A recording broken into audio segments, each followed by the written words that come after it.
다음은 IC, ITU, 그다음에 KS, 이거는 거의 쌍둥이라고 보면 되니까, 여기서는 표준에서는 어떻게 측정하라고 되어 있는지 한번 볼게요. 예? 이제 이거 장비 설명을 했고, 실제로, 이게 이제 파트 5를 해가지고, 오늘 건데요. 그 IC라는 게 있었죠. KS는 IC, 한글어 버전이라고 보시면 돼요. 국가별 규격이 있죠. 아까 안시도 있었고, DIN 같은 경우는 독일 규격도 있고, 일본 같은 경우는 GIS라는 기준도 있고, 그렇죠. 우리나라는 KS도 있고, 그렇죠. 국가별 기준이라는 게 있고, 새로운 규격 같은 경우에는 이렇게 선진국에서 나온 기준이 되면 나중에 다시 IC에서 토론을 해가지고 그걸 받아들이자 그러면 우리나라에서는 바로 이제 한글본이 나오고, 보통 이게 한 주기가 한 3, 4년 주기로 있잖아요. 계속 이렇게 스탠다드는 바뀌는 것 같아요. 그리고 이제 2011년도에 됐기 때문에 한 14년, 15년 되면 이제 또 새로운 기준이 또 나올 거예요. 예. 제가 스탠다드 때문에 그 TTA에서 기준 정하는 것 때문에 그 이쪽에 IC 의장, 부의장 이런 사람 좀 알 수 있는 기회가 됐어요. 이렇게 해가지고 지금 기준 정하는 것들은 뭘 정하고 있냐고 하면 그 액티브 스피커 있잖아요. 액티브 스피커를 어떻게 측정해야 될 건지에 대한 표준을 정하고 있어요. 스마트폰 어떻게 될 겁니까? 그렇죠? 시그널을 도대체 뭘 써야 되며, 예배를 어떻게 해야 되며, 그 기준이 없잖아요. 음장을 빼야 되는지 말아야 되는 건지. 그럼 임피던스는 어떻게 봐야 되는 건지. 왜? 임피던스는 저기 앰프가 물려 있는 거니까 굉장히 어려워져요. 그게 정하는 게. 그럼 거기서는 라지 시그널은 뭐고, 스몰 시그널은 뭐지? 롱텀, 숏텀은 어떻게 할지 굉장히 어려운 것들이 있는데 그걸 지금 규정을 작하고 있어요. 아마 드래프트안이 나왔기 때문에 한 내년, 내후년 되면 그거는 60257? 60268-5가 스피커고 7이 헤드폰이거든요. 그다음에 몇 분이 될지는 모르지. 10몇 분이 되겠죠. 그러면 그거는 이제 TV도 다 그렇게 돼야 되고요. 지금 다 액티브 개념이니까 스마트폰도 그렇게 돼야 되고 노트북에는 다 그렇게 돼야 돼요. 지금 아까 이어폰, 헤드폰, 스피커는 딸랑 떼가지고 유닛만 가지고 패시브 유닛만 가지고 되는 거였잖아요. 그렇죠? 앰프 물려가지고 그렇죠? 여기는 앰프 물리고 마이크 물리고 이렇게 됐잖아요. 이렇게 되는 게 아니라는 거죠. 하나의 시스템으로 액티브 스피커를 재는, 시스템을 재는 그런 방식이 조만간에 아마 제정이 될 거예요. 그게 제정이 될 때는 그때 내가 다시 한 번 더 소개를 할 거예요. 대충 드래프트 하나 갖고 있는데 그게 그렇게 모디파이 없이 그대로 나갈지 또 수정이 될지는 모르겠어요. 이게 이제 KS라는 거고요. 근데 그 KS 표준에서 보면 그 아까 60258 그렇죠? 이게 7이 이어폰 헤드폰이라고 그랬죠. 5는 스피커예요. 7이 이제 이어폰 헤드폰이고 2011년도에 마지막으로 개정이 됐어요. 그리고 60581-1이라는 게 있어요. 이거는 뭐냐고 하면 고충실도 헤드폰에 대한 그 기준이 나와 있는 거예요. 일반적으로 KS에서 보면 60268은 어떻게 재라고만 나와 있거든요. 그렇죠? 이렇게 재야 된다. 무향실은 어떻게 돼야 되고, 마이크 비치는 어떻게 해야 되고, 레벨은 어떻게 해야 되고, 이런 것들이 그 있는데, 유일하게도 이게 581-10에서는 하이파이 스피커가 갖춰야 될 기본 조건에 대해서 적혀 있어요. 하이파이 헤드폰이 갖춰야 될 기본 조건에 대해서 적혀 있다. 그래서 제가 그 TTA에서 마이크로하고 TV 스피커 룰을 정할 때, 그게 등급제거든요. 별 5등급, 별 4등급, 3등급, 2등급, 1등급 이렇게 돼 있어요. 그래서 이제 그 기준을 정할 때 이제 이걸 많이 참고를 하죠. 왜? 케이스에 정해져 있으니까. 근데 저것도 굉장히 과학적이에요, 나름대로. 그래서 이런 기준도 있다. 6099 같은 경우는 이제 아까 잠정적인 머리, 이게 헤츠 기준이거든요. 지금 이것도 이제 아까 60318- 아까 7로 다 넘어가가지고 이제 그쪽에서 다 318로 다 모였다 그랬죠. 어쨌든 이게 11년 버전으로 돼 있죠. 스탠다드 자료가 궁금하시면 저한테 메일 주면 제가 드릴게요. 한글인데 무슨 말인지 잘 모르는 게 되게 많아요. 측정에 대한 표준 조건이에요. 그러니까 전격 착용력으로 착용한다 그랬죠. 이게 눌러주는 거 있잖아요. 눌러주는 힘 말하는 거예요. 이렇게. 네? 그러니까 일반 사람들이 쓰는 그 상황에서 측정해야 된다는 거지. 그러니까 여기다가 실제로 착용해야지 이걸 바닥에 놓는다든지 그렇게 해서 측정을 하면 안 된다는 거예요. 무슨 말인지 아시겠죠? 그러니까 꼭 쉽게 헤드폰이다 그러면 덤헤드에다가 씌운 상태로 측정하라는 얘기. 그 다음에는 무조건 레벨은 94dB가 나와야 돼. 어디서? 마이크에서 측정을 하는 게 94dB가 나오게끔 해줘야 돼. 왜? 왜 그럴까? 아까 얘를 94dB의 음향 전달 임피던스에 맞췄기 때문에. 소리가 더 크면 그게 아까 14에서 뽕 뜨는 거 그렇게처럼 된다는 보장이 없어요. 그래서 웬만하면 94dB에다가 맞춰라. 만약에 그게 안 된다고 하면 1mW 정도에다가 해라. 기본은 94dB. 그게 물리적으로 의미가 맞고 94dB로 듣는 게 우리가 실제로 듣는 레벨하고 비슷해서 전혀 그런 건 아니에요. 그냥 맞춘 거예요, 맞춘 거. 왜? 측정이라는 것들은 재현성이 있어야 되고 신뢰성이 있어야 되니까. 스피커에서도 94dB로 하죠. 1파스칼로, 그렇죠? 근데 헤드폰 같으면 스피커는 94dB 해도 될 것 같아. 실제로 우리가 듣는 게 얼마 정도 거리에서 들어요? 스피커에서 보통 2, 3m 정도 떨어져서 듣잖아요, 그렇죠? 그럼 1kHz 나오더라도 내가 실제로 듣는 것 같은 경우에는 1m에서 94dB 같으면 2m에서는 얼마예요? 6dB를 빼면 한 80몇 dB 정도 되는 거죠, 그렇죠? 예? 그 정도는 우리가 듣는 게 적당한 레벨이라고. 이어폰은 안 그래. 이어폰은 94dB라는 말은 고막에서 94dB라는 얘기잖아요, 그렇죠? 그게 그대로 듣게 전달되는 거예요. 그러면 500Hz보다 1kg, 6kg가 더 크게 나올 거예요, 적게 나올 거예요, 이어폰, 헤드폰은? 대부분 다 크게 나옵니다, 그렇죠? 5, 6dB 정도 크게 나와. 그러면 실제로 우리가 잘 듣는 대역 있잖아요. 아까 여러분이 아까 10점으로 했던 2kg, 4kg 대역 있잖아요. 거기서는 실제로 거의 100dB 가까이 들리고 있다는 거예요.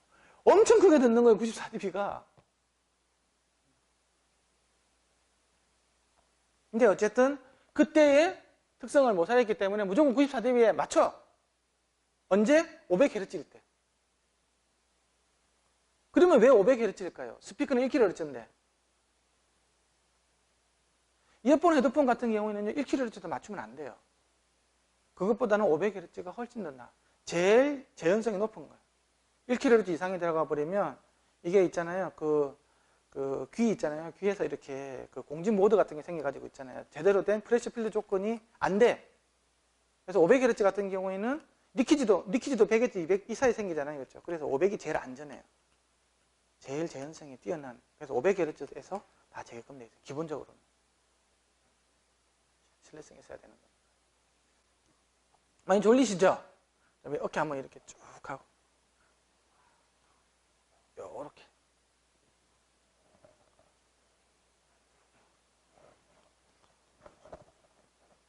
그 일산이라는 이 먼 데까지 와서 교육 들으러 왔는데 졸면 되겠어요? 네, 졸릴 수밖에 없죠.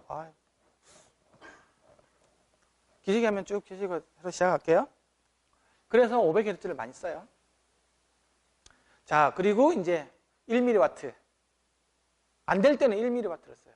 근데, 그러면 1mW라는 것들은 파워 기준이기 때문에 내가 이제 감도는 사실 안 들어가 있는 거잖아요. 그렇죠? 1mW로 넣으면 어떤 것들은 94dB 나오는 놈들도 있고, 어떤 것들은 94dB 안 되는 것들도 있고, 어떤 것들은 80몇 dB밖에 안 되는 것들도 있고, 어떤 것들은 100dB 넘어가는 것. 그 설계하기 나름이니까, 그렇죠? 근데 이거는 나중에 1mW는 나중에 감도를 잴 때 있잖아요. 1mW 넣어서 몇 dB 나오냐. 그건 굉장히 중요한 거잖아요, 얘가. 그렇죠? 소위 말해서 배터리 소모량 관련이 있기 때문에 굉장히 중요한 팩터가 되겠죠. 그래서 특히 이어폰, 헤드폰에서는 감도가 굉장히 중요한 요소로 들어간다. TV 스피커는 감도가 그렇게 중요하지가 않아요. 집에 전기 220V 전기 꽂아 쓰는데 그렇게 중요한 팩터는 아니잖아요, 그렇죠?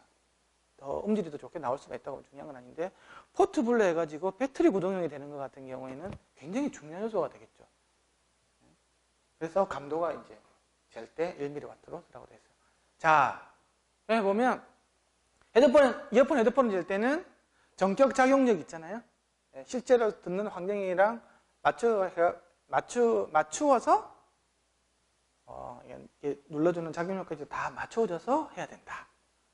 두 번째, 500Hz 톤을 사용해야 되고, 세 번째, 94dB를 500Hz 94dB가 나와야 돼요. 그 다음에 대체 방법으로는 1mW가 있다. 이 정도는 이렇게 기본으로 이렇게 알아두셔야 돼요. 그 다음에 이제 계속 60, 168-7 이야기를 할 거야. 기준이 이것밖에 없으니까. 근데 이제 커플러하고 모이기는 어떻게 돼야 되냐. 이게 아까 나온 거 있잖아요. 그걸 다 만족시켜야 된다. 그 이야기예요. 아까 뭐 다 그 이야기예요. 그리고 고문 깃박혀의 단단함, 뭐 쇼어 뭐 35인지 어쩌고저쩌고 하는 그것도 다 기술해야 된다고 이렇게 돼 있어요. 그래서 이제 6016847에는 이게 신호음을 쓰는 거예요. 6016847에는 신호음이 몇 종류가 기술이 돼 있어요. 하나는 아까 500Hz 사인파 있었죠. 500Hz 톤. 그것도 있고 두 번째로는 바로 프로그램 노이즈라는 게 있어요. 그거 아실 거예요. 프로그램 노이즈라는 게 뭐냐고 하면 우리가 일상적으로 듣는 시그널들이 있잖아요. 갖다를 다 누적을 시켜보면 어떤 그래프가 하나 나오겠죠. 그렇죠? 우리 일상적으로 흔히 많이 듣는 그게 프로그램 노이즈예요. 굉장히 고주파수도 없고 굉장히 낮은 저주파수도 없는 밴드패스 노이즈 같은 거 있잖아요. 나와 있나? 이런 주파수 음포를 갖는 게 우리가 최고 많이 듣는 그 시그널이거든요. 이걸 갖다가 프로그램 노이즈라고 그래요. 100Hz부터 쑥 떨어지고 1kHz부터 좀 쑥 떨어지는 거 이런 거. 이 시그널을 사용하라고 되어 있어요. 근데 어쨌든 이게 500Hz 잴 때 뭐 아까 500Hz 톤에 삑 해가지고 여기서 나오고 해가지고 측정하는 게 있겠죠, 그렇죠? 그리고 이제 프로그램 노이즈, 이것도 60158-1하고 2에 다 이렇게 명시가 돼가지고 있어요. 앰프 써가지고 이렇게 하라고 돼가지고 있고, 여기는 깃바퀴 규행기, 이게 바로 피나 시뮬레이터고, 이도 연장판이 있고, 그 다음에 여기 안에 들어있는 마이크 같은 경우에는 60711 있잖아요. 60318-4. 클로즈드 이어 시뮬레이터 이렇게 다 돼 있어요. 이렇게 돼가지고 있고. 근데 재미있는 거는 60158-7에는 있잖아요. 디퓨즈 필드에 대한 개념은 눈을 씻고 찾아봐도 없어. 온리 프리필드예요. 자유음장 보정밖에 없어요. 필터가. 아예 평가하는 것들은 IC에는 없어. 근데 ITU, T에는 들어가 있어요. ITU에는. 그러니까 그만큼 그 DF 응답이라는 것들이 내가 첫 시간에 이야기했지만 다 컨센서스를 이루는 다 동의를 하는 방법은 아니에요. 그것도 어쩔 수 없이 그냥 그 추가 한쪽으로 일로 가놓으니까 반대쪽으로 이렇게 한번 가본 거지 실제로는 이것도 아니거든요. 넌 이게 아니라고 해서 이걸 맞다라는 근거가 있냐? 거기에 대해서 사실은 아무 근거가 없었어요. 그러면 잔향실에서 듣는 게 맞아? 물어가지고 그건 아니고 하지만 평가해보면 이게 좀 더 나아요. 근데 또 좀 지나고 나니까 이것도 아니고 이게 좀 나은 것 같은데 그렇게 이야기가 나오니까 이제 전제는 사실은 DF도 100% 맞다고 사실은 볼 수는 없는 거거든요. 이제 뭔가가 또 새로운 또 어떤 기술이 또 나오겠죠. 어쨌든 현재 아직까지도 2011년 버전까지도 자유음량 보정밖에 없어. 그래서 아까 60581-10 있죠. 하이파이 헤드폰이 갖춰야 될 조건이 있잖아요. 거기서는 자유음량 보정으로 해가지고 나온 그래프가 플러스 마이너스 몇 데시벨 이하에 들어가야 된다. 그것밖에 없어요.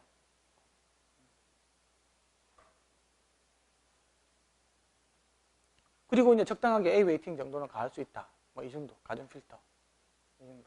여기 보세요. 자유응답, 음장응답의 역응답을 갖는 필터 정도밖에는 정의가 없어. 이게 또 이제 IC 스탠다드에 나와 있는. 그러니까 디퓨즈 필드 이퀄라이저.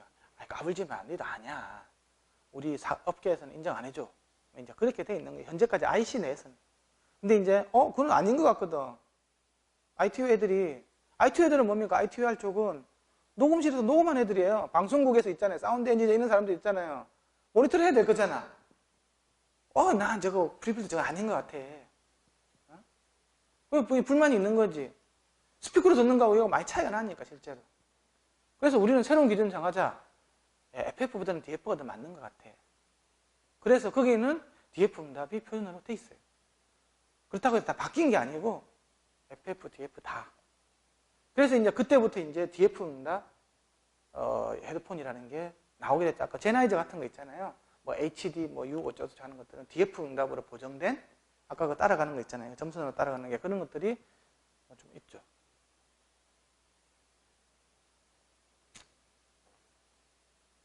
이야기를 했고요. 다음 라드니스 비교라는 게 있어요. 이건 뭐냐고 하면 아까 이야기했죠. 마이크로폰이라는 게 사람이 기회를 모사를 안 된다 그랬잖아요. 그러니까 이게 표준 기관에서도 야 장비를 가지고 재지 말고 야 우리 사람으로 한다. 사람. 한 사람 하면 그러니까 한 8명 정도 이 사람이 제대로 청력이 있는지 없는지는 검사할 수 있는 방법이 있으니까 청력 검사를 맡고 정상적인 그 청력이 이상이었고 할 수 있는 사람 8명 대표 선수 뽑아봐. 무양실 있잖아요. 무양실. 딱 만들어. 그러니까 이벤트 앞에다 스피커를 딱 놔. 스피커 특성은 무조건 플랫하게 맞춰. 스피커 자체를 맞추든 전기적인 필터를 맞추든 딱 맞춰가지고 스피커로 듣고 헤드폰으로 듣고 스피커로 헤드폰 해가지고 헤드폰에다가 EQ 있잖아, EQ. EQ를 이제 어쨌든 맞을 때까지 있잖아요. 3분의 옥타브 대역을 계속 세는 거야. 아까 125Hz 부분 맞았어. 스피커로 들어보면 맞아. 그 다음에 또 이제 250 대역 틱스 내주면 칙칙칙. 똑같네. 그럼 EQ 조절이 끝났어. EQ 조절 거면 EQ 조절이 나올 거잖아요, 그렇죠? EQ 조절의 그 반대 커브가 바로 주파수 특성이 되는 거야. 우리가 한번 쭉 재미에 쭉 이렇게 나오잖아요, 그렇죠? 그렇게 하는 게 그게 아무 의미가 없다라고 생각을 하는 거야. 이 개닥질을 해가지고 이제 사람을 넣어서 있잖아요. 사람 고막에 있잖아요. 어느 정도 검증이 된 사람이어야 되겠죠. 그 사람을 가지고 8명 이렇게 재가지고 정면에 있는 스피커 놓고 계속 번갈아 가면서 예를 들면 3분 옥타브다 그러면 적어도 20몇 개는 되거든요. 20몇 번 개닥질을 하는 거예요. 한 사람 끝나면 자 2번 선수, 자 3번 선수, 4번 선수 해가지고 쭉 해가지고 거기에 대해서 이제 통계 처리를 해가지고 그래프가 나오면 그게 뭐라고 이제 그게 이 헤드폰이 갖고 있는 주파수 특성이라고 보는 거예요. 믿을 거는 내 귀밖에 없어. 그건 거죠. 그리고 확산음장 좋아. 확산음장 커브는 어떻게 할까? 잔향실에다가 사람을 때려 넣어. 잔향실이 되게 웃기는 거라고 그랬어요. 내가 있잖아요. 욱 이렇게 내주잖아요. 그게 20초 동안 연장이 되는 거예요. 막 엄청나요. 그냥 막 잔향실 들어가면 사람이 돌아버릴 것 같아요. 무향실에서 이상한 것처럼 잔향실이 더 이상해요. 내가 한번 딱 지주면 있잖아요. 그게 20초 동안 맴돈다고 생각합니다. 소리가. 계속 꼬리를 가지고. 거기다가 놓고 다 125였죠. 축. 헤드폰을 듣고 축. 250 축. 헤드폰 끼고 또 똑같이. 계속 EQ 조절하는 거 이런 식으로 레벨 조절해가지고 이 그래프가 나오는데 그걸 갖다가 그게 서로 맞추잖아요. 그러면 확산음장 그 그래프가 나중에 확산음장 타겟에 맞다고 하면 확산음장 이퀄라이저나 헤드폰이라고 볼 수 있겠죠. 근데 잔향실에서 이 주관평가를 하는 것들은 굉장히 어려워요. 무향실에서는 칙 소리 나가면 바로 소리가 없어져 버리잖아요. 그렇죠? 다 흡음이 되니까. 근데 잔향실은 한 번 소리 내주면 20초까지 꼬리를 문다고 그랬죠. 근데 소리 칙 내줬어. 헤드폰을 써버리면 될까요? 안 될까요? 바깥에서도 계속 소리가 나고 있기 때문에 20초 뒤에다가 헤드폰을 써야 되겠죠. 여러분 20초 뒤에 있으면 있잖아요. 다 까먹어요. 뭔 소리 들었는지. 사람이 닭대가리이기 때문에 20초 뒤에 소리 들은 것들은 재고 나서 빨리 없어져라 이 소리. 그렇게 되잖아요. 그러면 재현성이 있겠어요? 와, 어제 내가 저녁을 먹었냐. 이런 거 생각하다 보면 또 다 까먹는 거예요. 그게 안 돼. 재현성이. 그래서 굉장히 에러가 심해. 그래서 에러가 심하기 때문에 확산음장, 그러니까 잔향실에서 이렇게 사람이 라우드니스 비교한 거에 대해서는 별로 추천해주지가 않아. 그게 이 라우드니스 비교예요.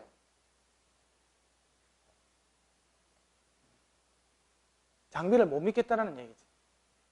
그러면 장비를 쓰는 게 그러면 전혀 그러면 아닌가? 아니에요. 또 장비도 써야 돼요. 장비 쓰는 방법도 있어요. 이렇게 라우드니스 비교라는 것들은 판단까지도 사람이 다 하는 거죠. 그렇죠? 사람의 고막, 사람의 웨이도, 귓바퀴, 사람의 웨이도, 사람의 고막까지 다 이용을 하고 판단까지도 사람이 내리는 게 라우드니스 비교잖아요. 그런 방법이 있고 두 번째 방법은 뭐가 있냐? 요 머리하고 있잖아요. 물리적인 것만 사람을 빌리는 거야. 그래서 여기에 웨이도에서 한 4mm 정도 들어간 지점이 있잖아요. 여기다가 뭘 놓냐고 하면 마이크로폰 설치해가지고 있잖아요. 그렇게 해가지고 여기 사람이 있는 거 있잖아요. 이 특성은 이런 기계가 몸에 따르는 건지 머리통이거나 이게 다 못 믿겠어요. 이거. 그렇게 해가지고 측정을 하는 더미헤드 방법이 있어요. 모의기를 이용한 방법. 그냥 실제기를 이용한 방법. 그게 두 번째. 그거는 이제 물리적인 음압을 재겠죠. 그렇죠? 그 마이크로폰을 하는 거니까. 세 번째는 완전히 이제 이해를 재는 거예요. 그렇죠? 판단까지도 사람이 다 하는 방법. 측정하는 환경까지만 사람을 맞춰준 방법. 하지만 물리적으로 측정하는 방법. 물리적으로 다 하는 방법. 이 세 가지에 대해서 다 표준에는 다 명시가 돼가지고 있어요. 근데 그 세 개 사이에 그 연결고리가 같다고는 보장할 수 없다. 그렇게 돼요.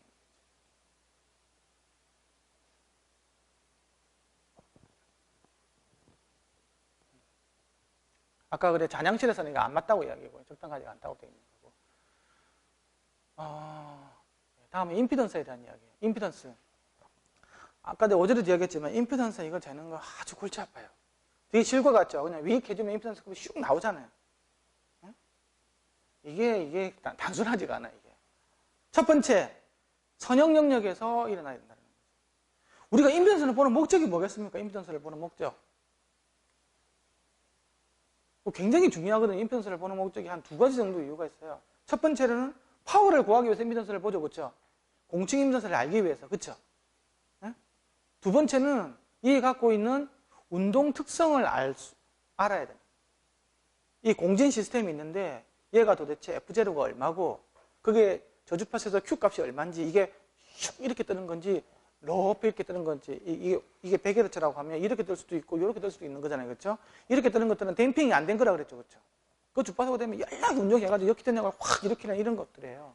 이렇게 된 거는 댐핑이 잘 돼가지고 그 공진, 트립식 공진인데 그게 잘 못 들어주는 거야. 서스펜션이 스핀스가 세가지고. 이제 그러는 이 유닛이 갖고 있는 특성을 정확하게 알고자 하는 게 중요한 거라고. 유닛의 특성이 있잖아요. 임피던스 커브를 봤는데 요렇게 나온 거하고 있잖아요. 요렇게 하게 나온 거는 성질이 많이 다르죠. 이거는 제어가 잘 된 거, 이건 제어가 안 된 거, 이거 더 비슷한 것도 있겠죠, 이런 식으로. 그리고 그거보다 더 중요한 거는 사실 이 점이 어디냐는 거예요, F0 점이. 이런 걸 가지고 나중에 뭘 쳤냐 그러면 바로 박스를 만들어야 될 거잖아요. 박스. 그렇죠? 스피커라는 게 인클로즈 박스가 없으면 안 되잖아요. 박스를 설계하기 위한 많은 정보가, 그래서 이 임피던스를 우리는 무슨 임피던스라고 그러냐 그러면 모셔널 임피던스라고 그래요. 운동에 의해서 만들어지는 거죠. 운동에 의해서. 운동을 안 하면 여기서 이렇게 나온다고 그랬죠. 이렇게. 스피커를 딱 잡고 있잖아요. 임피던스 그래프를 딱 뜨면 그냥 이렇게 나와 있는 거예요. 움직이니까 이렇게 올라간다고. 역기전력, 발전을 일으키기 때문에 렌즈 법칙에서 반대 방향 쪽으로 F 쪽으로. 그러니까 이게 굉장히 정확하게 찾는 게 중요한 건데 이게 다 바뀌어. 이게 레벨에 따라서 다 바뀌고 이게 과연 이게 100Hz를 가리키는데 어떤 애들은 90, 80 가리키는 애들도 있고 레벨에 따라서 다 바뀌는 거예요. 작은 레벨일 때는 100인데 조금 커지니까 80으로 갔다가 내가 70으로 갔다가. 근데 웃긴 거는 계측 장비가 로 데이터를 안 보여주는 거예요. 6018 타시는 분명히 뭐라고 되어 있냐고 하면요. 선형으로 동작기는 충분히 작은 신호를 쓰라고 되어 있어요. 이거 그게 그리 얼마지? 어떻게 하라고 그래? 선형인지 아닌지를 어떻게 봅니까? 로 데이터를 봐야 하는 거예요. 물리적인 시스템이 이게 이렇게 나올 수는 없어요. 그렇죠? 질량, 탄성, 저항이 있는 물질이 어떻게 갑자기 2개가 뜰 거예요. 이건 측정이 잘못된 거거든요. 물론 여기서 이렇게 이 2개 바뀌었으면서 이거는 박스 공진이고 이거는 이제 그 드라이브 공진이고 이런 식의 차이는 있겠지만 이게 2개가 이렇게 나오는 것들은 박스도 없는 상태에서 저렇게 있을 수가 없는 거거든요. 그 이야기고요. 그 다음에 우리가 어떤 공측 임피던스를 정해줘서 있잖아요. 우리가 관심 있는 20에서 2만 헤르츠 사이가 공측 임피던스에 대해서 80%더 작업은 안 되는 거예요. 그렇게 명시되어 있어요. 여기가 예를 들면 뭐 이게 4옴이다. 그러면 이 사이에 제일 작은 게 4830, 3.25옴보다 더 낮아 있는 것도 있으면 안 돼요. 그렇게 하면 명시하라고 되어 있어요. 반드시 명시를 해야 된다. 임피던스가 작다는 말은 무슨 말인가요? 전류도 많이 흐른다는 얘기죠. 응? 그게 아까 이해한 거예요. 이 보스 2개가 떠 있죠. 2개가 이거 슉 올라가다 표. 이게 레벨이 안 맞으면요, 뭐 이런 거 생겨요. 그럼 이게 어디 여기인가 알 수가 없지. 어떤 애들은 여기 가리키는 애도 있고 어떤 애들은 여기 가리키는 애도 있고. 이거는 이 측정 자체가 비선형적으로 측정이 돼 있는 거예요. 측정 기기가 고장나지 않는 이상. 이게 비선형이기 때문에 에러 때문에 저렇게 있는 거예요. 소위 말해서 하모닉스라든지 어떤 운동 자체 전류상의 왜곡 상태. 어쨌든 전압을 전류로 나눠야 될 거잖아요. 그렇죠? 이 전류상에 왜곡이 들어가 있기 때문에 이렇게 보이는 거예요. 물리적인 거하고 아무 의미가 없어요. 이거는 쓰레기 데이터예요. 이게 이걸 레벨을 적당히 조절해주면 이게 이렇게 나중에 실질적인 물리적인 게 있잖아요. 이렇게 다 이렇게 나올 때까지 찾아줘야 돼. 근데 이걸 보여주는 장비는 잘 없어요. 굉장히 낮은 레벨로 측정해줘야 돼. 그리고 임피던스는 했지만 일반적으로 우리가 재고자 하는 공층 임피던스에 있잖아요. 임피던스 박스는 보통 30분의 40분의 1 정도 작은 걸로 써야 되거든요. 임피던스 박스 이게 대롱대롱 매달려 있는데 저거 없으면 안 돼요. 우리가 임피던스를 잰다는 개념은 기준 저항이 있잖아요. 예를 들면 1옴짜리 저항, 0.1옴짜리 저항이 있잖아요. 기준 저항하고 그다음에 그 스피커 있잖아요. 스피커 사이에 그 전압 분배 룰에 의해서 임피던스를 재는 거거든요. 그래서 기준 저항이라는 게 있어줘야 돼요. 그 기준 저항이 이거에 비해서 30분의 1, 40분의 1 되는 거예요.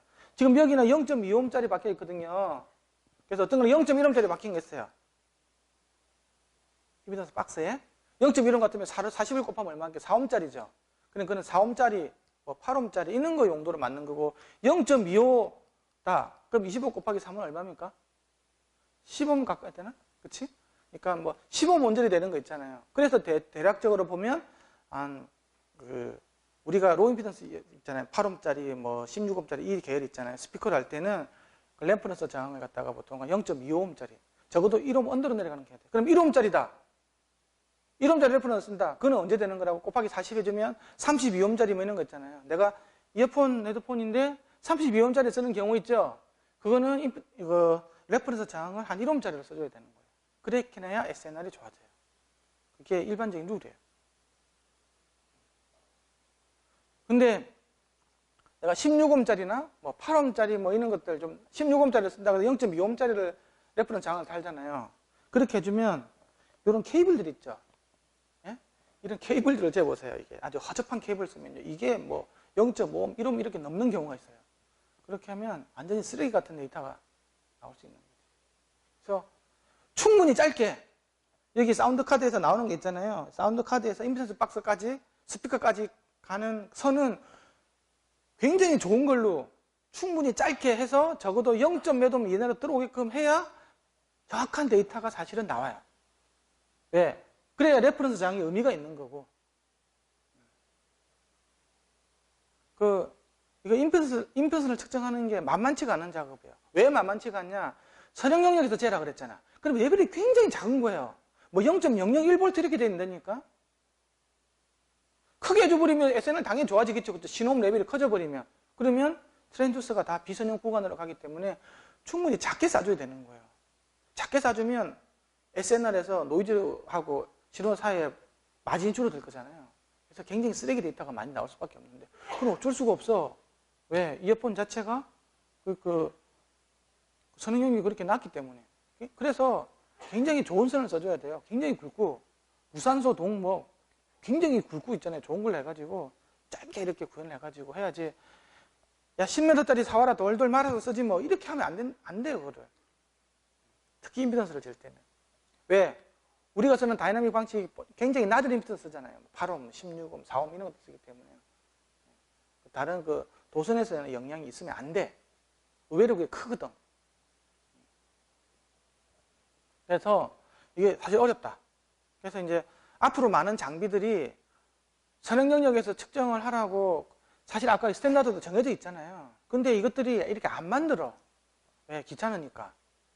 또 측정해 계속 말이 나오고 로 데이터하고 너무 피팅되는 게 너무 차이가 나는 게 극명하게 나오니까 여러분들이 보는 데이터는 다 피팅 데이터지 로 데이터는 아니야. 그냥 빨간 선이 나온 거예요. 그냥 이게.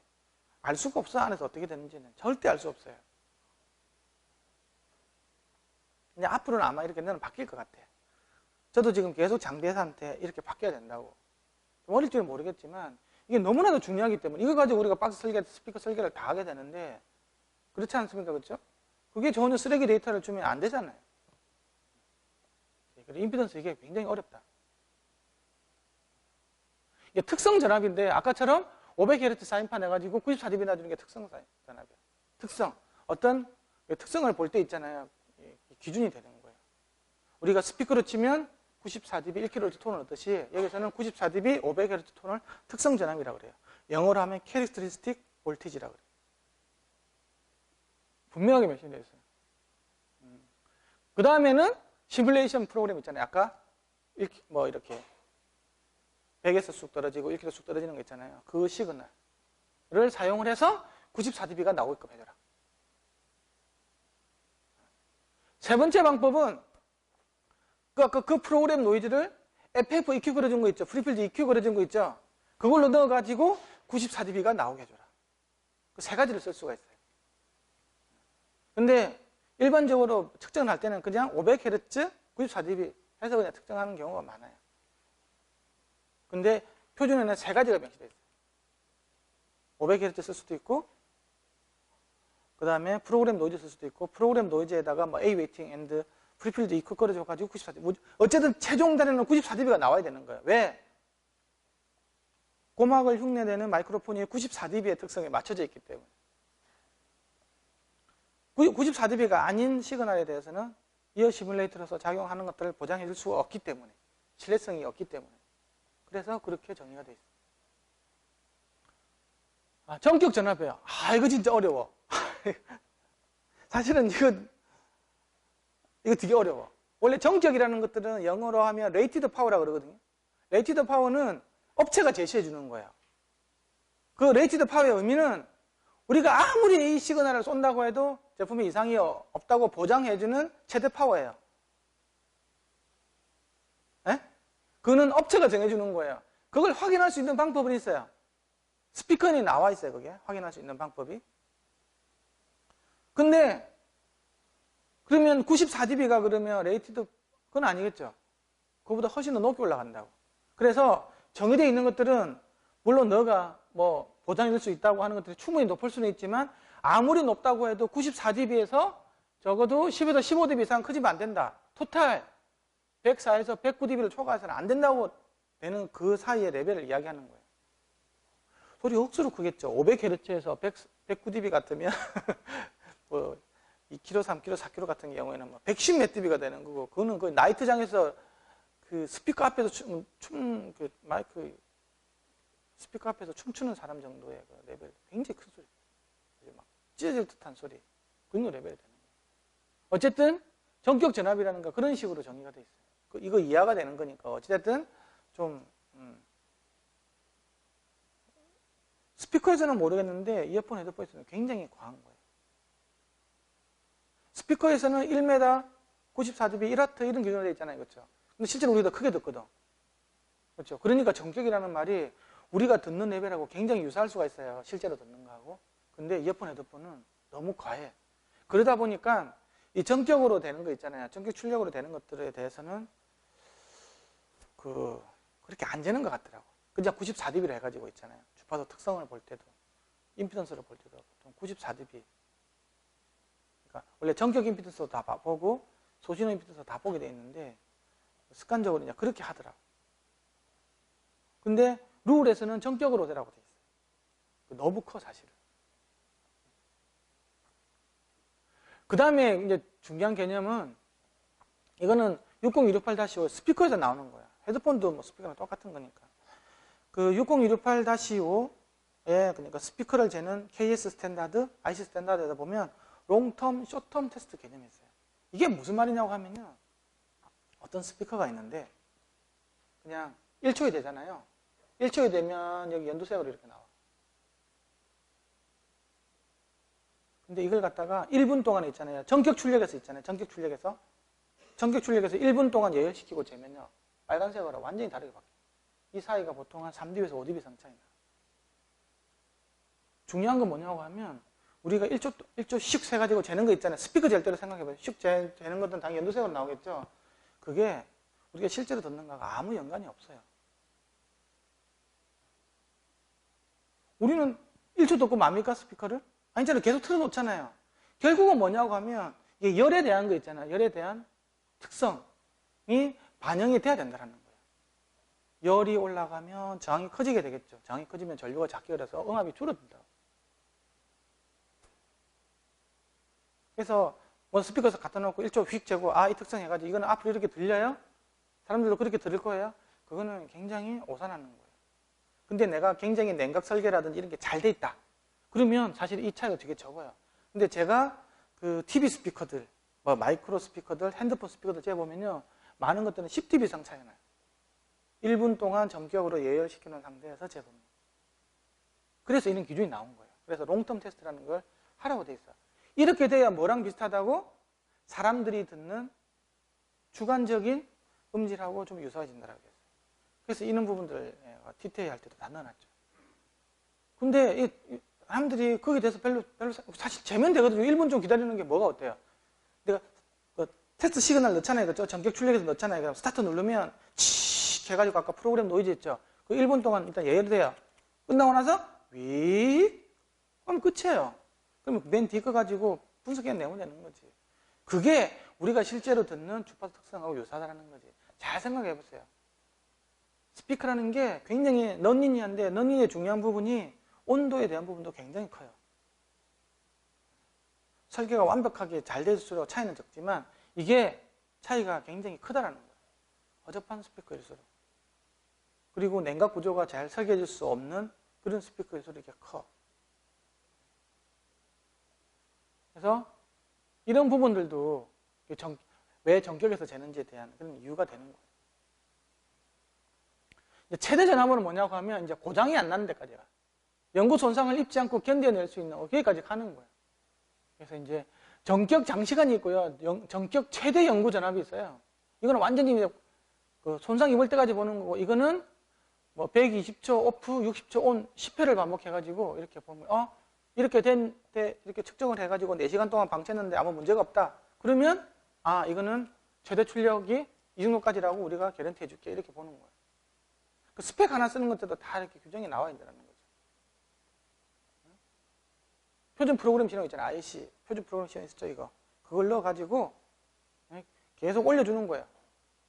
120초 오프, 60초 온. 1분 동안 틀어주고 2분 동안 쉰다라는 얘기죠. 10회 반복해가지고 나중에 뭐 문제없이 예를 들면 뭐 임피던스 커브도 변화가 없고 SPL 커브도 변화가 없다. 4시간 방치시켜놨는데 딱 보니까 그러면 이게 뭐 1와트까지 되네. 또 더 해가지고 해보면 이게 2와트까지 되네. 그런 식으로 해가지고 있잖아요. 얘는 3와트까지다. 그 이상 되니까 이제 문제가 생긴다. 그러면 이게 최대 출력은 3와트라고 볼 수 있는 거라는 거예요. 이거는 계속 트는 거예요. 그냥 뭐 100시간 100시간 동안 연속으로 계속 가해가지고 있잖아요.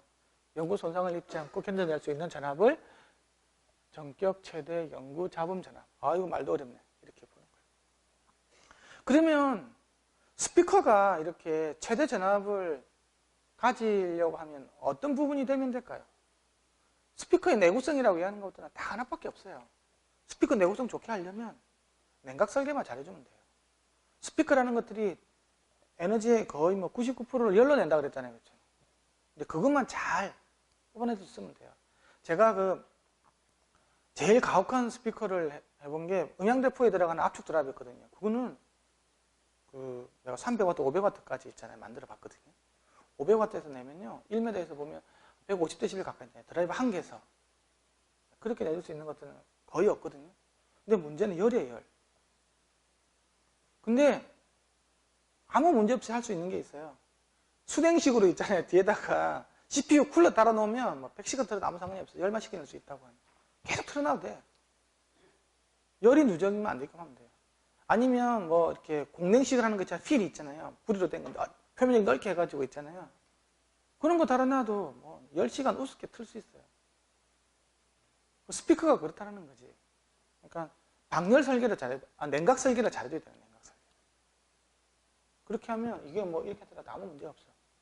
이어폰은 지금 이어폰 같은 경우는 크게 듣지가 않기 때문에 이건 별로 중요한 부분은 아닌데 어쨌든 크게 내는 것들은 그 통풍 설계만 잘하면 돼요.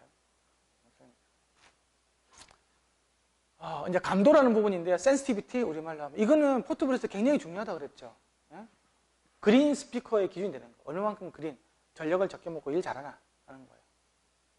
이거는 세 가지 감도가 있어요. 사실은 500Hz 1mW는 감도도 있고요. 그 다음에 아까 프로그램 노이즈 있죠. 그거 넣어가지고 1mW 나오는 경우도 있고 또 프로그램 노이즈를 A 웨이팅하고 자유음장 해가지고 1mW 나오는 방법이 똑같아요. 근데 우리는 이걸 많이 쓰는 거예요. 현실적으로 이게 더 맞을 수도 있고 또 맞을 수도 있어요. 하지만 기준을 정하게 그 신뢰성하고 재현성을 위해서는 보통 500Hz 1mW 기준을 많이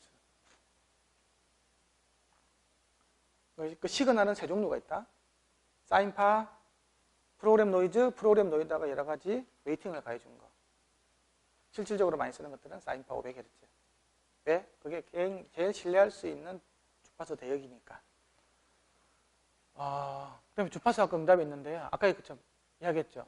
아까 기준 음장에 대한 비교 응답, 아니면 아예 더미들을 사용한다든지, 아니면 사람벌이를 사용한다든지, 이렇게 세 가지 중에서 선택해서 쓰게 돼 있어요. 아니 사람이 전부 다 판단까지 다 하는 거는 라우드니스 비교라고 그랬고, 사람벌이하고 다 사용하는데 마이크만 쏙 꽂아서 사용하는 것들이 이제 그런 방법이 있고, 아니면 아예 더미들로 다 쓰는 방법이 있고, 그 세 가지가 있는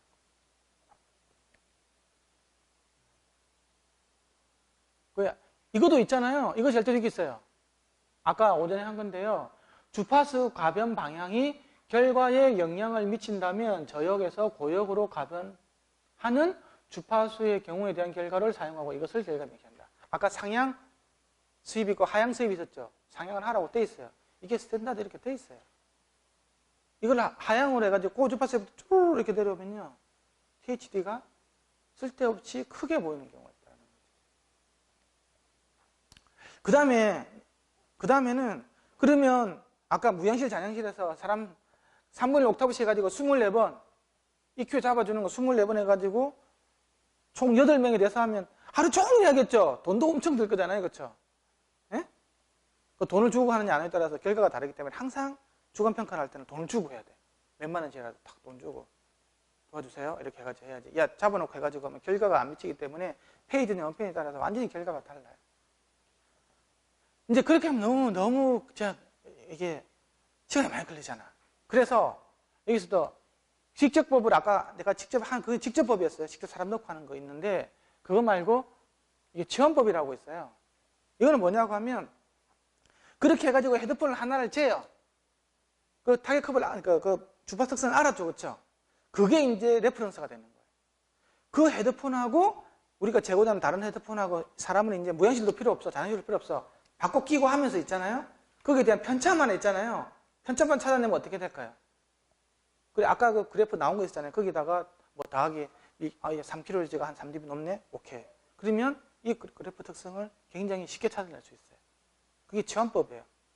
그러니까 우리가 이제 개닥질해서 구한 헤드폰 하나 특성을 알고 그거하고 비교하고자 하는 헤드폰끼리 비교하는 거예요. 근데 대신 사람은 더 늘어나. 12명으로 늘어나요. 아까 무향실 할 때 8명 집어넣었잖아요. 12명까지 늘어난다. 그렇게 해가지고 하면 굉장히 정확하게 맞습니다. 이게 이제 라우디스 평가법에서 이게 이제 모든 게 다 사람이 판단하는 건데 에러를 줄이기 위해서 12명까지 해가지고 무향실 하는 필요 없이 그냥 시청실에 있잖아요. 좀 조용한 데서 있잖아요. A 헤드폰 이거는 기준이야? 얘하고 같은 걸 한번 해봐봐. 똑같다! 그러면 두 개가 똑같은 거겠죠. 그렇죠? EQ 조절할 게 하나도 없어. 그럼 똑같은 거예요. 그럼 이 특성이 그대로 이거는 이 특성이나 그대로 볼 수 있는 거지. 레퍼런스 특성 그대로 갖는 건데 다 똑같은데 8kHz만 얘가 좀 낮은 것 같아. 그러면 그 그래프는 8kHz 그 기준 그래프에서 8kHz 낮은 거예요. 이해가시죠? 그렇게 해서 그래프를 찾는 게 근데 주파수 응답 하나 찾는 것들도 이렇게 쓰는 게 개닥질이 하는 거죠. 헤드폰 같은 거. 좀 쉬었다가 할까요? 네, 졸리시죠? 60268-7에도 확산 음장이라는 게 말은 계속 나오죠. 그러니까 뭐 그 어떤 보정 곡선으로 쓰라고 대한 그 제한은 사실은 없어요. 하지만 확산 음장에 대해서 언급은 되어 있어요.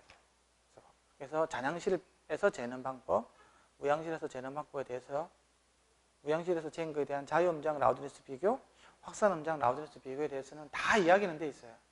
근데 저도 이거 놀라운 건데 결국은 그럼 왜 확산 음장 타겟 커브는 그 보상 커브는 왜 없을까? 아직 여기에서는 거기에 대한 어떤 결론을 이루지는 못한 거예요.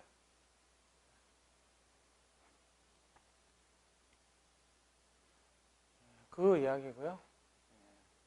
확산 음장도 똑같아요. 하는 방법은.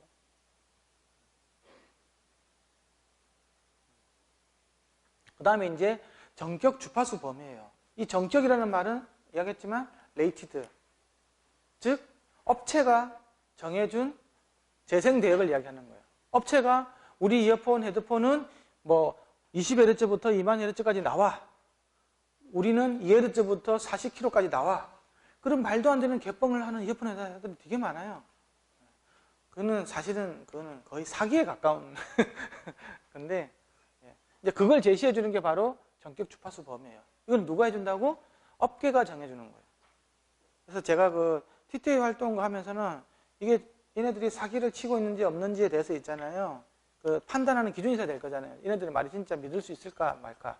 그 스피커에서는 그런 룰이 있어요. 60168-5에. 그래서 그걸 가지고 사기친 정도에 따라서 별 5개에서 별 1개로 이렇게 하는 게 있거든요. 예? 야, 얘 좀 심하다, 사기. 그러면 별 1개. 얘는 양심적이다, 그럼 별 5개. 이 정도는 사기 봐줄 수 있다. 그러면 별 3개, 뭐 이런 식으로 했어요. 하였거든요. 이게 또 전격 주파수 범위라는 게 있어요.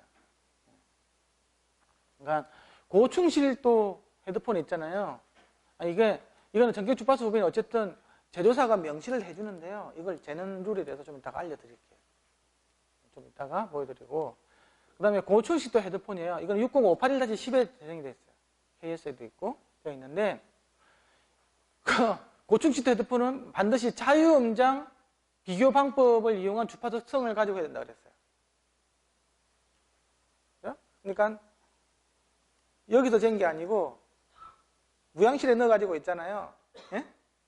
0도 2m에서 스피커를 갖다 놓고 이렇게 넣고 빼고 해가지고 잰 그래프 있잖아요. EQ 해가지고 그 그래프에서 나온 게 50Hz에서부터 12.5kHz까지 있잖아요. 예? 5kHz까지 어떤 이렇게 마진 내에 들어가야 되는 거예요. 마스크라 그러죠. 상한치 한치 내에 들어가야 된다. 반드시 자유음장 보정 주파수 특성을 사용하라고 되어 있고요. 그 다음에 그 250에서 8kHz 옥타브 평균 응답의 좌우 편차는 2dB 이내. 레프트하고 라이트 있잖아요. 그렇죠? 그 편차는 2dB 이내에 들어오는 거예요.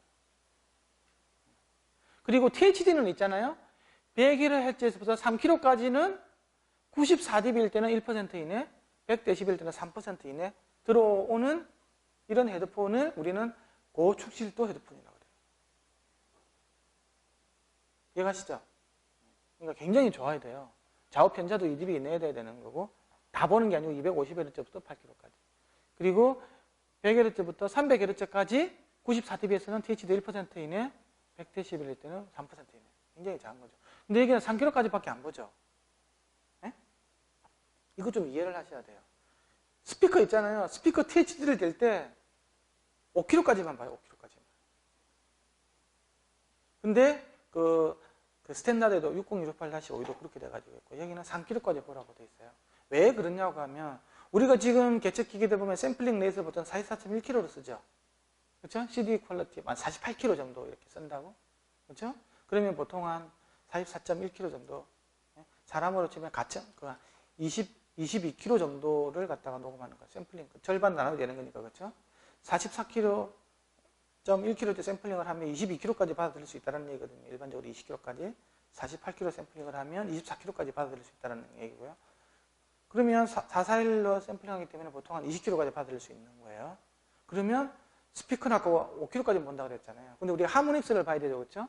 하모닉스. 그러면 내가 1kHz를 내주면 하모닉스가 2차는 2kHz고 3차는 3kHz 이렇게 올라가겠죠. 그렇죠? 네? 예를 들면 5kHz를 봐볼게요. 5kHz. 5kHz면 세컨드 하모닉이 몇 kHz예요? 10kHz죠. 서드 하모닉은 15kHz. 포스 하모닉은 20kHz가 되죠.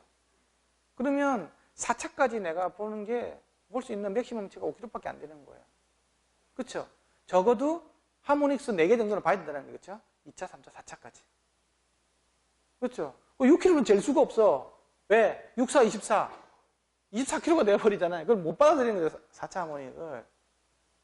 그래서 THD 스피커 같은 경우에는 5kHz가 맥시멈이에요. 사실 그렇게 봐도 상관이 없어. 왜냐?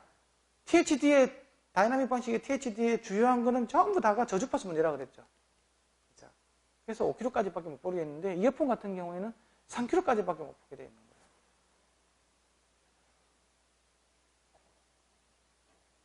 그게 우리가 앞으로 장비가 샘플링 레이시 더 좋아지는 거 있잖아요. 96kHz 샘플링, 100kHz 샘플링 되는 게 만약에 그런 시대가 온다고 하면 THD도 10kHz, 20kHz까지 볼 수 있어요. 그쵸? 볼 수 있을 거잖아요. 근데 현재 갖고 있는 기술 내에서는 5kg까지 보라고 해요. 스피커는. 얘는 3kg까지. 보통 그 THD 되면 한 4kg? 4차 정도까지 봐요, 4차. 디폴트가. 사운드색도 그렇고 비행기도 그렇고 있잖아요. 그러면 우리가 저번 시간에 러버 앤 버즈 있잖아요, 그렇죠? 10차, 20차를 보려면 있잖아요, 그렇죠? 그러면 굉장히 낮은 찬수밖에 못 보겠죠, 그렇죠? 예, 그럼 1kg 그 정도밖에 못 보는 거야. 1kg에 20배면 얼마예요? 20,000Hz죠, 그렇죠? 아까 20kg까지 들어올 수 있다고 그랬잖아요. 그러면 러버 앤 버즈를 보는 맥스치는 한 1kg 정도밖에 못 보는 거야. 그 이상은 볼 수가 없어. 샘플링 넷이 거기밖에 허락이 안 되기 때문에. 많이 봤자 2kg? 10차까지 본다고 하면. 근데 보통 러버 앤 버즈가 10차에서 20차까지 에너지를 보는 거거든요. 그러면 1kg가 맥스예요, 맥스. 그렇죠? 1kg 10배면 10kg가 될 거고. 그래서 어떤 사람이 측정을 했는데 러버 앤 버즈를 보는데 이 개체 기계가 이게 고장이 났나 봐. 1kg밖에 안 나타내지. 막 이렇게 하는 사람이 있는데 그런 거예요. 이게 이제 60581-10에 있는 거 있잖아요. 이것도 자유음장 보정이에요. 자유음장 보정을 해서 자유음장 라우드네스 보정이 있죠, 그렇죠? 거기 넣어서 요 내에 들어가야 돼요, 요 내에. 50에서부터 12.5kg까지. 요 기준 내에서 들어오면 하이파이라고 내가 불러줄게. 이렇게 되는 거죠. 이게 이제 60581-10 IC에서 정의되어 있는 기준이에요. 그 다음에 독일 기준이 있잖아요. DIN 45500 여기서는 같은 경우에는 이거는 그 자유음장 주파수에 똑같이 돼가지고 있는데 1kHz 기준하니까 당연히 여기고 이 사이에 뭐 플러스 dB에서 마이너스 5dB 이 사이에 들어오는 거예요. 이렇게 되면 고축칠도 헤드폰으로 내가 이렇게 인정을 해줄게. 이렇게 됩니다. 다음 세 번째. 이거는 ITU에서 정한 거, ITU-R에서. 그러니까 방송국 녹음 엔지니어들 있잖아요. 그죠? 그런 애들이 쓰는 모니터링 그 스튜디오용 헤드폰이라고 생각하시면 돼요. 거기서는 뭐냐 그러면 바로 자유음장의 디퓨저 필드를 정해야 돼요. 확산 음장으로 보정을 해가지고 요 사이에 들어오면 뭐 하이파이 아니면 이 정도에 들어오라고 돼 있어요. 그래야 그 적어도 요 대역에서 요 대역까지 나온다고 우리가 얘기할 수 있어. 이렇게 되는 거예요. 유일하게 디퓨저 필드를 기준으로 해가지고 있잖아요. 보정을 기준으로 해가지고 된다고 이야기한 데는 바로 여기 ITU-R BS708 여기 있는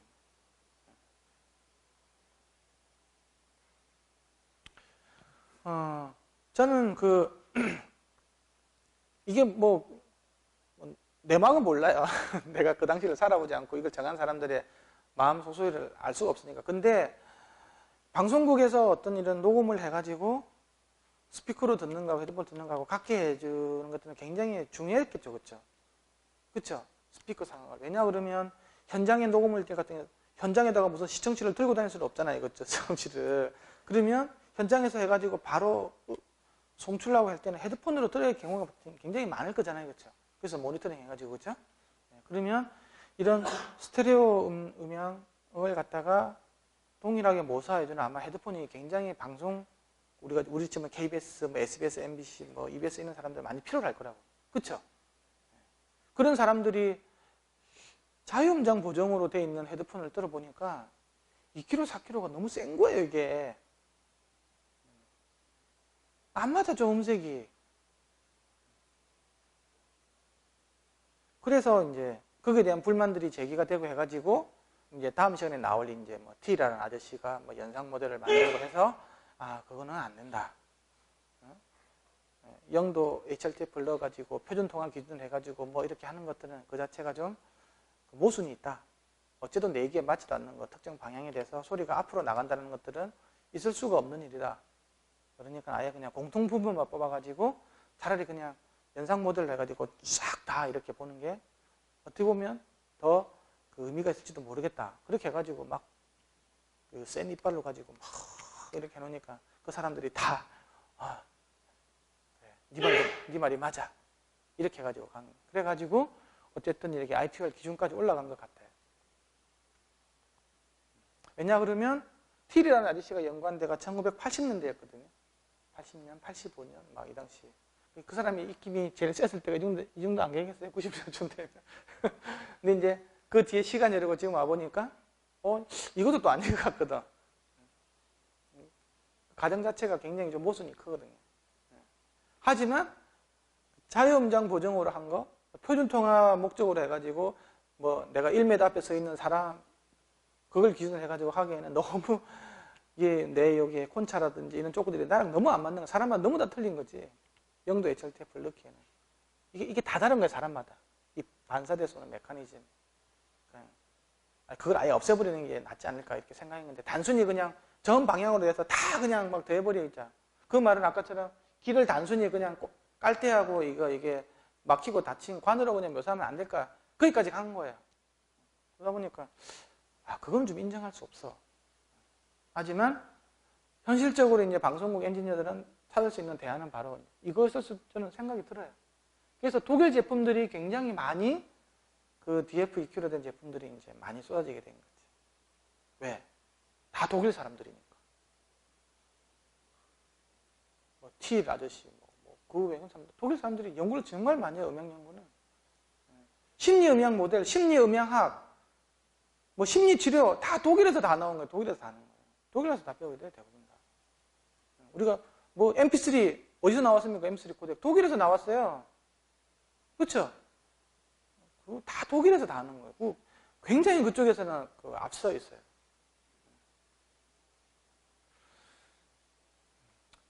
유효재생 대역인데요.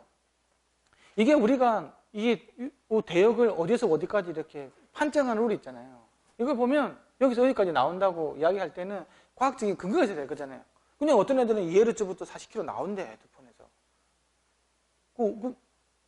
조금이라도 나오면, 요만큼이라도 잘 들어보면 나올 수도 있어. 뭐, 네가 믿으면 나와. 뭐 이런 식으로 해가지고, 이렇게 해가지고 될 건 아니지 않습니까? 그렇죠? 이 과학적인 룰이 있다고.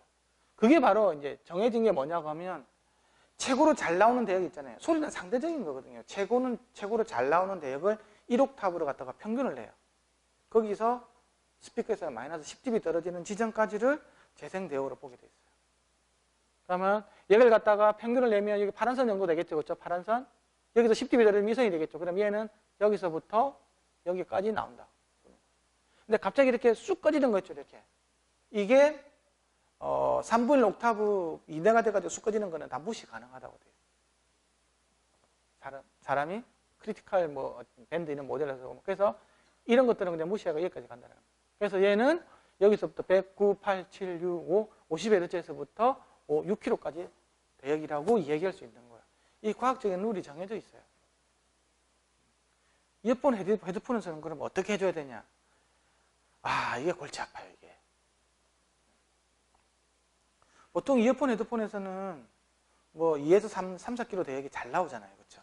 물론 보정을 했을 때, 이 DF 보정이나 FF 보정했을 때, 근데 그게 나랑 안 맞아. 그렇죠? 안 맞기 때문에 나랑 의지와 무관하게 거기가 이렇게 막 튀는 경우가 있어요. 그렇죠? 근데 그걸 해가지고 옥타브 선무정을 해가지고 찾아가 버리고 나면 이게 나랑 맞을 때는 굉장히 있잖아요. 이게 정확한 대역으로서 판정이 될 수가 있는데 이 보정이 FF든 DF든 간에 나랑 보정이 내기랑 안 맞는다 그러면 그 6, 7, 8력에서 잘못된 것 때문에 다른 것들이 손해가 볼 수 있겠죠. 그렇죠? 예? 스피커는 그런 일은 없는데. 그래서 이제 제가 생각하는 것들은 아까 500Hz 있잖아요. 그렇죠? 500Hz를 근거를 해서 거기는 굉장히 평탄하게 나오거든요. 굉장히 평탄하게 나와 500Hz는. 이어폰, 헤드폰에서는 프레시함부 조건이 되기 때문에 거기서 이제 적당하게 몇 dB 떨어진 지점으로 그게 이제 저희 차세대 센터에서 정해진 룰이에요. 이 소프트웨어가 그걸 자동으로 찾아줘요. 사기치는 거 필요 없어. 딱 해가지고. 근데 딱 500Hz 하나만 하면 안 되기 때문에 500Hz를 갖다가 옥타브 스무징을 해가지고 있잖아요.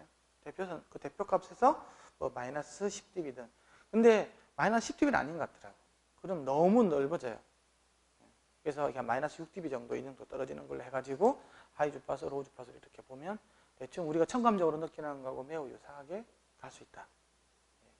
일단은 그런 식으로 저희들은 생각을 하고 있어요. 근데 이게 국제 공인이 아니기 때문에 이게 저의 개인적인 사견, 아마 맞을 거예요. 그 다음에 이제 고조파 왜곡이라는 부분인데요. 이게 이제 하모닉스로, 그렇죠? 우리가 THD라고 얘기하는데, 이거 임피던스 재는 것만큼 아주 간단한 게 아니에요. 이게 무식한 게 용감하다고 THD 끝까지 그 대충 뭐 쑤셔 넣어가지고 소리 내주면 뭐 퍼센테이지 나오면 되겠지. 그렇게 생각하죠. 정말 어렵습니다. 스피커 같은 경우는 사실은 더 어려워요. 스피커는 이게 무향실이 정확하게 안 돼 있잖아요. 그럼 THD가 엉망으로 나와요. 그리고 그 해석을 잘해줘야 돼. 이어폰, 헤드폰도 마찬가지예요. THD를 보는 관점이, 예를 들면 그 스피커 회사가 있는데 무향실이 제대로 안 돼 있잖아요. 그리고 간이 무향실로 돼 있잖아요. 그렇죠? 완전 무향실 들리면 돈이 보통 한 3층을 뜯어가지고 10m 공간에다가 무향실을 한 5억 정도 파가서 나와야 되기 때문에 일반 회사는 있을 수가 없어. 뭐 아파트인 공장 세대로 살면서 3층을 어떻게 뜯습니까? 바로 쫓겨나지. 네? 나중에 어떻게 다 메꿀 거야, 그거를. 말이 안 되는 거거든요. 그래서 간이로 쓰면 저주파수가 안 맞아. THD를 재도. SPL만 안 맞을 것 같죠? THD가 더 안 맞습니다. 그걸 잘 이해를 하셔야 돼요. 그래서 그 스피커 회사에서 있잖아요. 간이 무향실에서 특히 저주파 특성이 있잖아요. 100Hz, 200Hz 있잖아요. 그쪽에는 THD가 더 굉장히 크게 나올 수 있어요. 완전 무향실인 것보다. 굉장히 많은 함정이 있어요. THD를 바라보는 게. 이게 THD를 보는 게요. 그냥 하모닉 디스토션을 볼게요. 내가 1kg 내주면 2kg, 3kg, 4kg 해가지고 또 생기는 게 하모닉 디스토션이라고 그랬죠. 그렇죠? 예? 원치도 않은 시그널이 나오는 거예요. 배음이 돼가지고. 이게 나오는 거예요. 근데 THD를 구하는 룰은 두 가지가 있어요. IC 룰이 있고, IEE. 우리가 IEEE라고 그래요. E가 3개라고 그래가지고 IEEE라고 그러거든요. 이 룰이 있어요. 두 개가 완전히 달라. 그리고 예측 장비에서는 IC 룰을 들할래, IEEE 룰을 들할래 물어보는데 내가 저게 무슨 소리지? 그렇게 생각하는 사람들도 많이 있다라는 거죠. IC 룰은 뭐냐고 하면 이게 하모닉 디스토션이 다 본 거예요. 밑에다가 모든 시그널을 다 집어넣는 거예요. 지가 내준 기전부터 해가지고 토탈 디스토션을 다 넣어주는 거예요. 그러니까 전체 다 보내 있잖아요. 내가 내준 거 빼고 하모닉스 에너지를 다 보는 게 바로 IC 룰이에요. 네? 음압 전체 다에다가 내가 내준 거 빼고 고주파까지 싹 다 내준 거. 그게 IC 룰이고. 그게 일반적으로 제일 많이 보편적으로 쓰는 거예요. 근데 그것만 있냐? IEEE에서는 그렇게 안 봐요. 이거는 그놈이 더 내준 거 있잖아요. 내가 1kg 내준다고 하면 1kg 톤에 대한 음압을 넣어주고요. 그 다음에 2, 3, 4 이걸 넣어주는 거예요. 다르죠? 이거는 이거 더하기 다른 에너지 전부 다 들어가죠. 두 개가 전혀 다른 값이 나와요. 그래서 잘 알아야 돼. 어떤 데서는 IEEE THD를 요구하는 데도 있고 어떤 데서는 IC THD를 요구하는 데도 있어요. 근데 그걸 이해를 잘 하셔야 돼요. 근데 이게 어떤 장비에 따라서 IC, IEEE를 다 구해줄 수 있는 그런 장비도 있고 어떤 데서는 IC만 하는 것들도 있기 때문에 IEEE를 못 구해주는 장비도 있어요. 잘 아셔야 돼요. 다음은 THD 플러스 노이즈 되는 게 있어요. 이거는 앰프에서 이런 게 많이 쓰거든요. 근데 스피커에서도 이렇게 될 수도 있어요. 근데 이렇게 되려면 그 환경이 굉장히 무향실이 이게 차음이 잘 돼가지고 이 노이즈가 환경 노이즈가 아니고 스피커에서 나는 노이즈로 판단해야 되는 거죠. 환경 노이즈가 잘못 들어가 버리면 쓸데없는 걸 분석하는 효과가 나오기 때문에 이제 어쨌든 THD 개념이 두 가지가 있다는 걸 이렇게 주의를 하셔야 돼요. 두 번째 볼 거는 있잖아요. 이게 아주 골 때리는 거야. 잘 아셔야 돼. 우리가 THD를 보는 목적이 뭘까요? THD는 그 시스템에 갖고 있는 비선형성을 보는 거죠. 그렇죠? 네? 비선형성을 보는데 분모로 내려가는 게 뭐예요? 기본적으로 분모로 내려가는 것들은 내가 내준 시그널이죠. 그렇죠? 내가 원래 여기 시켜준 입력 시그널이 되는 거고 분자로 가는 것들은 하모닉스 에너지잖아요. 그렇죠? 하모닉스 에너지. 근데 스피커라는 것들은 당연히 롤오프라는 게 있다고. 얘가 내줄수 여기 F0가 여기 있기 때문에 못 내주잖아요. 12dB 옥타브로 확 떨어져. 그리고 어떤 데서는 공리점이라는 게 있고 하이 주파수로 가보면 롤오프가 생겨가지고 또 고주파를 또 못 내줘요. 근데 문제는 뭐냐고 하면 내가 이런 데 여기 있잖아요. 여기 내가 100Hz까지 잘 못 내주는 데 있잖아요. 20, 30, 40, 50, 60, 70, 80, 90, 100 있잖아요. 이거를 잰다고 보면 쓸데없이 THD가 굉장히 큰 것처럼 나오는 거예요. 왜? 기저음의 에너지가 다 작죠? 그렇죠? THD라는 것들은 기저음 있잖아요. 기저음. 기점에다가 이거 배음부는 되잖아요. 그렇죠? 배음의 에너지를 보는 거잖아요. 그렇죠? 이거 자체가 이 작은 거예요. 이게 작아져 버리면 전체로 크게처럼 보인다고. 그런 착시가 생기는 거예요.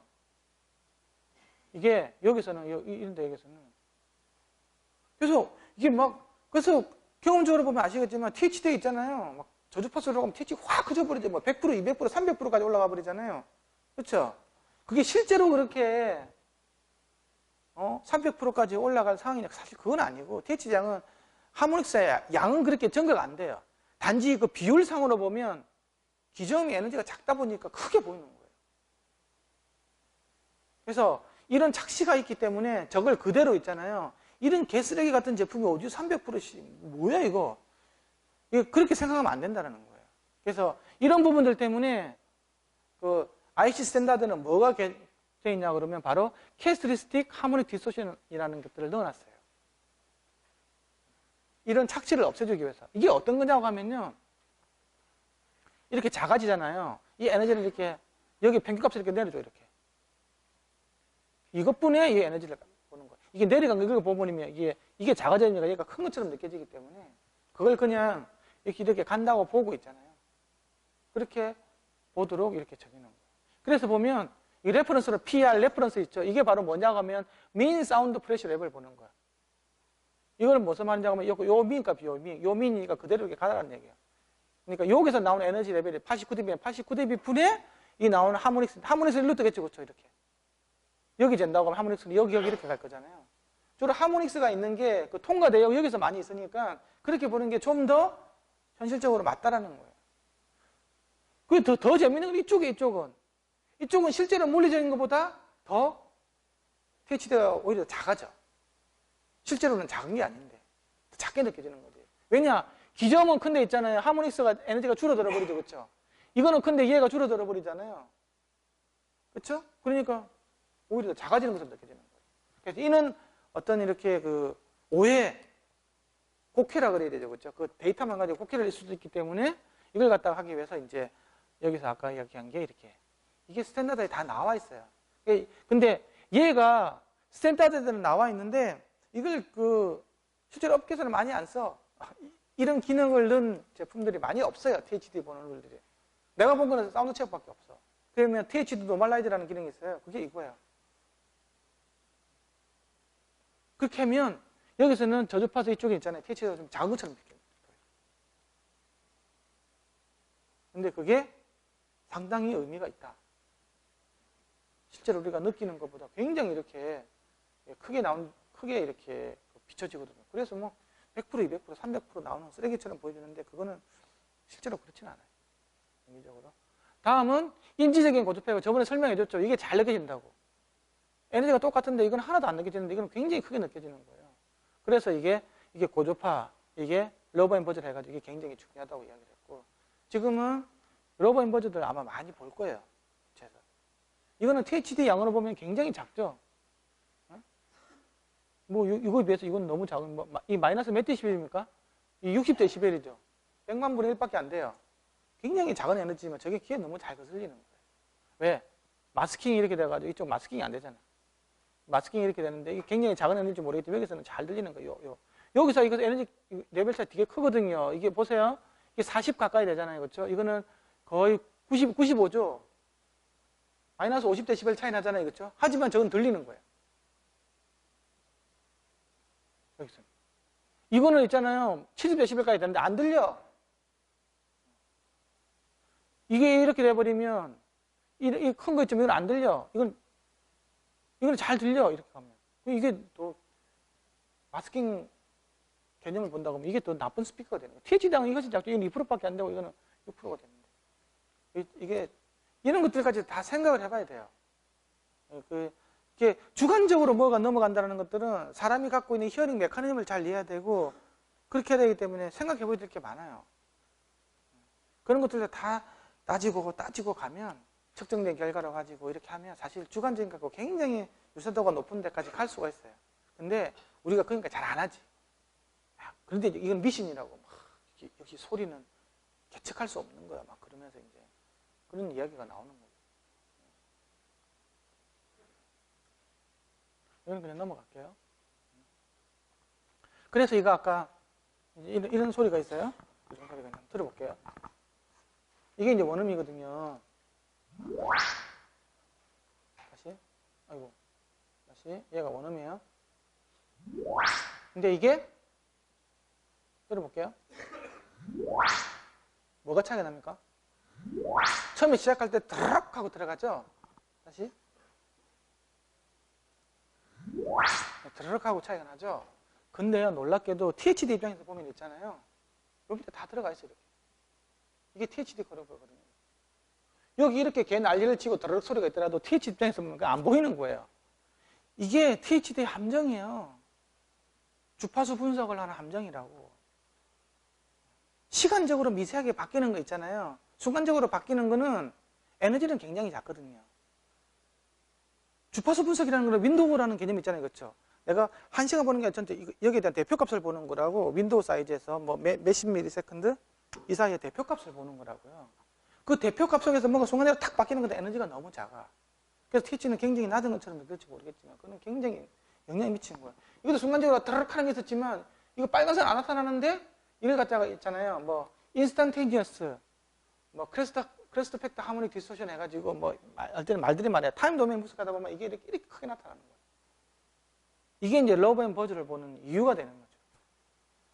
이거는 서스펜션 문제, 보이스코일 문제하고 전혀 관련이 없는 거예요. 설계가 잘못된 거죠. 어디가 긁힌다든지 다인다든지 터치가 생긴다든지 리퀴드 생긴다든지 그런 문제예요. 근데 그거는 우리가 스피커 설계할 때는 다 결함으로 들어가는 거예요. 뭐가 잘못된 요소. 이어폰, 헤드폰도 마찬가지예요. 그래서 뭔가를 측정을 할 때는 거기에 대한 세세한 내용까지 알고 있어야 그 데이터가 내한테 진짜 중요한 의미, 물리적인 의미로 다가오는 거예요. 야, THD 얼마냐? 그 굉장히 무식한 질문이에요. 여기는. 어떤 조건에서 어떻게 해서 뭘 어떻게 됐는지에 대한 그에 따라서는 전혀 다르게 보일 수 있는 거거든요. 서로가 막 이야기를 하는데 서로가 다른 주제나 다른 이야기 할 수도 있어요. THD 입장에. 이거 하나만 본다고 해도. 이게 이제 2차 고주파 왜곡인데요. 이 스피커가 있잖아요. 여기 보세요. 이게 이게 주파수가 1000Hz, 이 100Hz예요. 맞는지 모르겠다. 이게 100Hz, 1000Hz 맞아요? 이게 잘 보이는구나. 이게 웃긴 거예요. 보세요. 여기서부터 해가지고 이게 센터점을 하는 거예요. 이게 위아래로 똑같이 있잖아요. 위로 5mm 올라가고 아래로 5mm로 내려온다 그러면 그 중점은 0이 되겠죠. 그렇죠? 예? 근데 앞으로 2mm 내려가고 뒤에 6mm 내려온다 그러면 중점은 뭐 마이너스 1이 되는데 2가 되겠죠. 그렇죠? 이게 레벨이 점점 커지잖아요. 1V, 2V 커지잖아요. 그러면 자꾸 이거 중점이 뒤로 가는 거야. 나중에는 이거는 거의 한 3mm 밑으로 있잖아요. 0.15mm 밑에서 이렇게 여기서 이렇게 움직여야 되는데 여기서 이렇게 움직여야 되는 거예요. 이렇게 센터에서 안 놀잖아요. 그렇죠? 뭐가 한쪽에 치우쳐 놀면 이게 다 파형은 이렇게 위하고 아래가 서로 비대칭적으로 나오겠죠. 이렇게 되면 대부분 다 짝수차 외음으로 나와요. 그걸 잘 아셔야 돼. 이게 THD를 했는데 내가 세컨드, 서드 따로따로 재미냈잖아요. 이거 비대칭적이구나. 변이계를 가지고 딱 재보면 있잖아요. 여기는 공진점 이하거든요. 그럼 이게 서스펜션이 밑으로 움직일 때는 부드럽고 위가 딱딱하게 되는 거니까 밑으로 노는 거예요. 이거는 보이스코일 위치가 센터에 안 맞고 튀어올랐기 때문에 갑자기 이걸 팍 튀죠. 여기는 또 반대로 놀잖아요. 이거는 보이스코일 위치도 안 맞고 서스펜션도 제대로 안 돼 있는 거예요. 그러면 THD가 갑자기 세컨드 하모니에서 있잖아요. 뭐 10%까지 올라간다. 근데 서스펜션도 맞추고 보이스코일 위치 맞추잖아요. 그러면 세컨드 하모닉이 싹 줄어들어요. 거의 0에 가깝게. 뭐 1% 언더로 해가지고. 그 원인을 알고 접근해야 된다는 거지. 두 번째는 컴프레션이에요. 컴프레션. 이게 직선으로 나와야 되는데 여기서 이게 공진점이겠죠. 여기서부터 이렇게 더 이상 증가가 안 되는 거예요. 이거는 위하고 아래가 이렇게 눌러진 거예요. 그러면 이거는 다 홀수작 나와요. 이거는 프리 에너지스를 해가지고 보면 다 나와. 내가 설명해 줄 수 있는데 시간적으로 안 되기 때문에 이게 이렇게 되면 이런 식이 돼요. 이걸 딱 보면 얘는 또 올라가고 싶은데 서스펜션이 땡겨버리는 거예요. 그러니까 더 이상 이렇게 뻗어나가야 되는데 못 뻗어나가는 거예요. 슬림 스피커 이런 게 아니면 이게 코르게이션이 있잖아요. 스파이더 코르게이션이 다 펴지더라도 그 변이를 갖다가 커버를 못하는 건 그렇게 하면 3차. 그러면 이거는 방법이 없어요. 코르게이션을 더 많이 줘야 되겠죠, 그렇죠? 그렇게 하면 이건 싹 없어져.